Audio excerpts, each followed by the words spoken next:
Hey, je reviens, ça fait un petit moment que j'ai pas fait ça, donc je me sens un peu rouillée.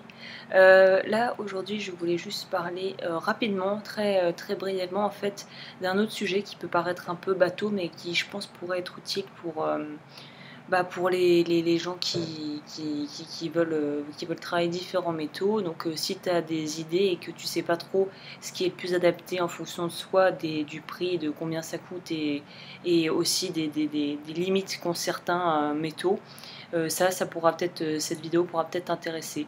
Donc, en fait, je vais commencer brièvement par parler des matériaux entre guillemets considérés comme nobles. Donc, l'or évidemment qui est ultra méga super cher. L'argent massif donc qui est lui aussi assez cher, mais quand même beaucoup moins que l'or. Et ensuite il y a l'argent 99, enfin 999, c'est ce qu'on appelle l'argent fin. C'est d'ailleurs de ce type-là d'argent qui est fait la plupart des bandes de sertissage pour sertir les cabochons que je peux montrer dans mes vidéos, dans les vidéos précédentes. Et après, dans le même registre, pour ceux qui veulent une alternative à l'or mais en moins onéreux, il y a le vermeil, ce qu'on appelle le vermeil, qui est en fait une base en argent massif qui a été recouverte d'or 14 ou 24 carats, selon, je crois que c'est 24 carats, enfin bon, le plus haut taux d'or possible. Donc c'est un plaquage, donc avec le temps ça s'en va. Donc c'est ça un peu la contrepartie, c'est que c'est quand même très résistant, mais avec le temps, si c'est porté de façon continue et répétée, et que c'est aussi trempé dans des choses qu'il ne faudrait pas, c'est-à-dire tout ce qui est plaqué pour limiter les dégâts et pouvoir conserver le plaquage le plus longtemps possible et la couleur le plus longtemps possible. Il faut éviter tout ce qui est piscine chlorée, tout ce qui est parfum, tout ce qui est agressif en fait, même produits nettoyants, peut-être même certains produits ménagers qui peuvent vraiment attaquer le plaquage.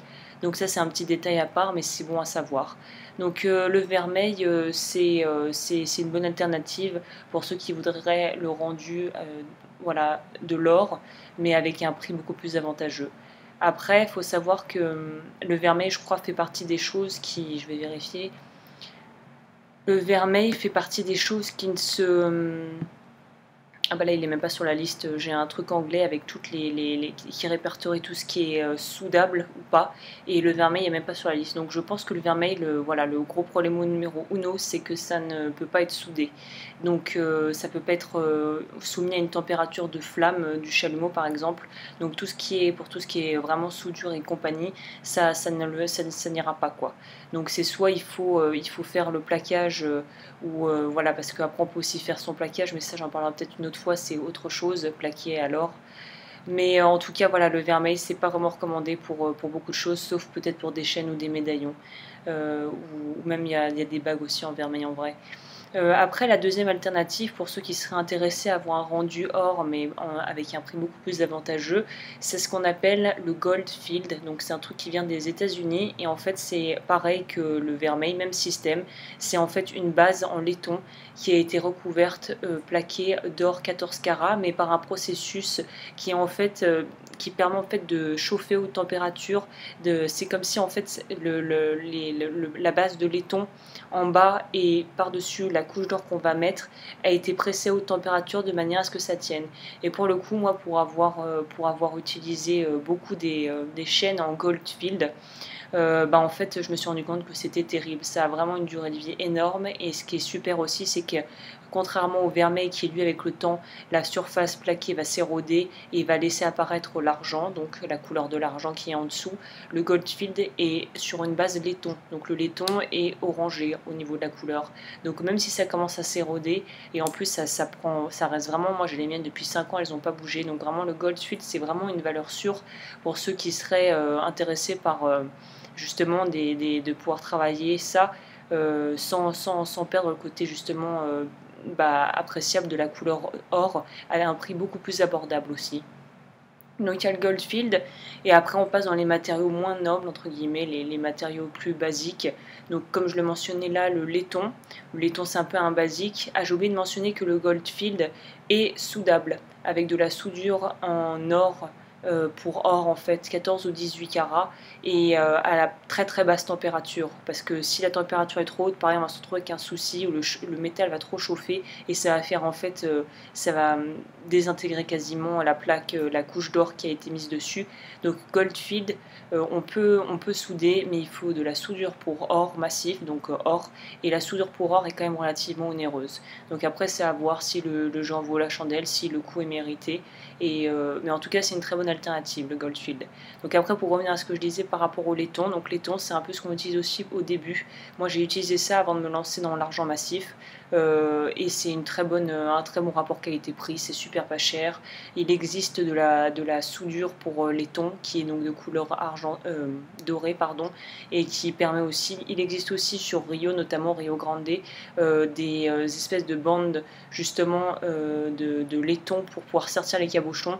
Donc si tu veux partir sur une couleur or, mais en sachant que ça va sûrement avec le temps, si c'est donc un peu malmené, même au contact de la peau, si les gens ou la personne en question a une peau réactive et qui transpire, par exemple la transpiration réagit vachement avec les métaux basiques comme le laiton, ça va s'oxyder. C'est ça le problème, c'est-à-dire que le seul métaux qui n'oxyde pas du tout, c'est l'or, et tout le reste oxyde.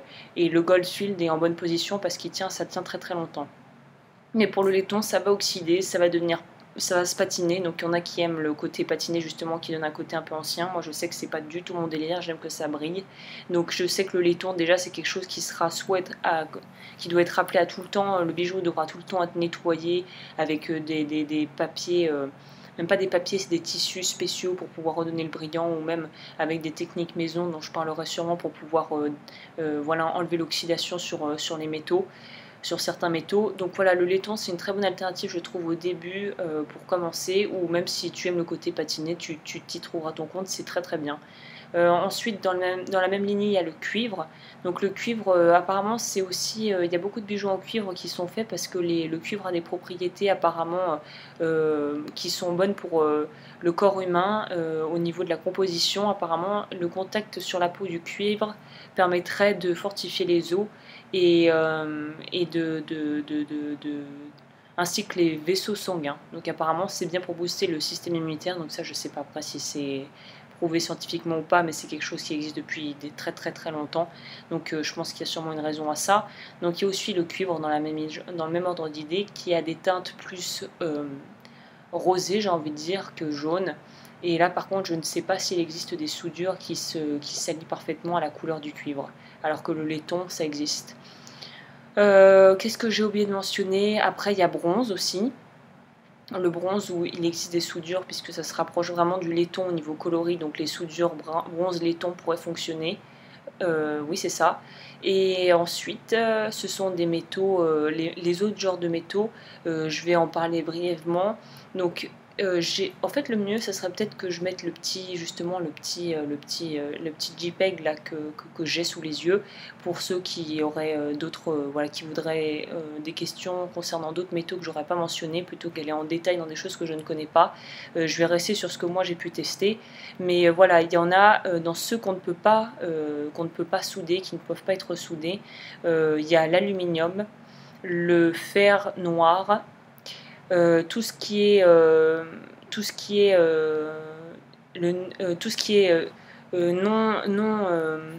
non tarnish, qui est vendu comme ne ternit pas, n'oxyde pas. Ça il faut se méfier de ce genre de truc.